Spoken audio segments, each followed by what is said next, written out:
ফজরের নামাজ কাজা হয়ে গেলে আপনি কখন আদায় করবেন? এটা কি যখন টের পাবেন তখনই পড়বেন, নাকি জোহরের সময় পড়বেন, নাকি পরের দিন ফজরের নামাজের সময় আপনাকে পড়তে হবে? এবং যদি আপনি কাজা আদায় করেন তাহলে তখন সুন্নত সহ পড়বেন, নাকি সুন্নত বাদে শুধু ফরজ নামাজ পড়বেন? এই প্রশ্নটা আমাদেরকে সবচাইতে বেশি করা হয়। আমরা জানি পবিত্র কোরআন সূরা নিসার 103 নম্বর আয়াতের শেষের অংশে আল্লাহ পাক বলছেন, ইন্নাস সালাতা কানাত আলাল মুমিনিনা কিতাবাম মাওকুতা। আমি আল্লাহ তোমাদেরকে নির্দিষ্ট সময়েই নামাজকে ফরজ করেছি। নামাজ নির্দিষ্ট সময়ে ফরজ, কিন্তু আপনি নির্দিষ্ট সময় যদি না পড়তে পারেন কোনো জরুরতের ক্ষেত্রে, তাহলে আপনি কি করবেন? যেমন আমরা জানি ফজরের নামাজটা কখন পড়তে হয়?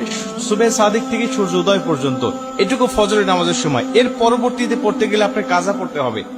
আমরা জানি নবীজি সাল্লাল্লাহু আলাইহি ওয়াসাল্লাম বলেছেন, তিনটা সময়ে নামাজ পড়া আল্লাহ পাক হারাম করে দিয়েছেন। 1 নম্বর সূর্য উদয়ের সময়, 2 নম্বর সূর্য যখন একেবারে ঠিক মাথার উপরে থাকে, হেলে যতক্ষণ না যায়, এবং 3 নম্বর সূর্য অস্ত যাওয়ার সময়। এই তিনটা সময় নামাজ পড়া যায় না।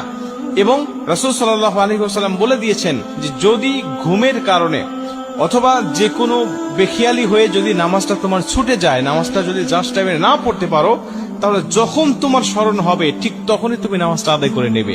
তোমার ফজরের নামাজ কাজা হয়ে গেছে, তুমি ঘুমের কারণে টের পাও নাই, 8টা বেজে গেছে, 9টা বেজে গেছে, এখন তুমি জোহরের নামাজের জন্য অপেক্ষা করবে না।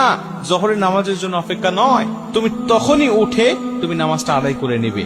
এখন তুমি নামাজটা কিভাবে পড়বে? 2 রাকাত সুন্নত সহ নাকি শুধু ফরজ পড়বে?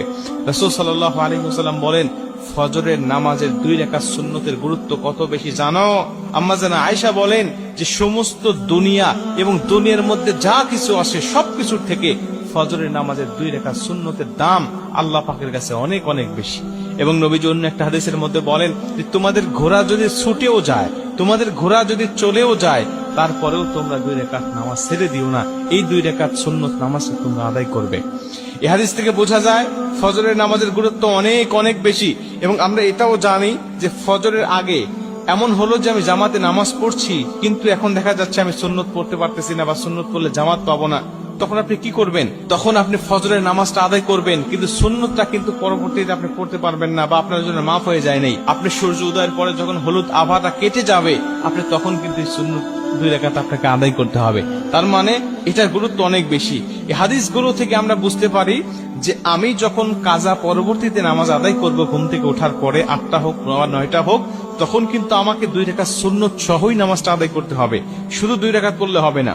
কিন্তু যদি এমন হয় যে আপনি জোহরের আগে আর পড়তেই পারলেন না, জোহরের পরে আপনি এই ফজরের নামাজটা আপনি কাজা তুলতে হচ্ছে যে কোনো কারণে, তাহলে জোহরের পরে যদি হয়ে যায় তখন আর আপনার এই 2 রাকাত সুন্নত পড়তে হবে না।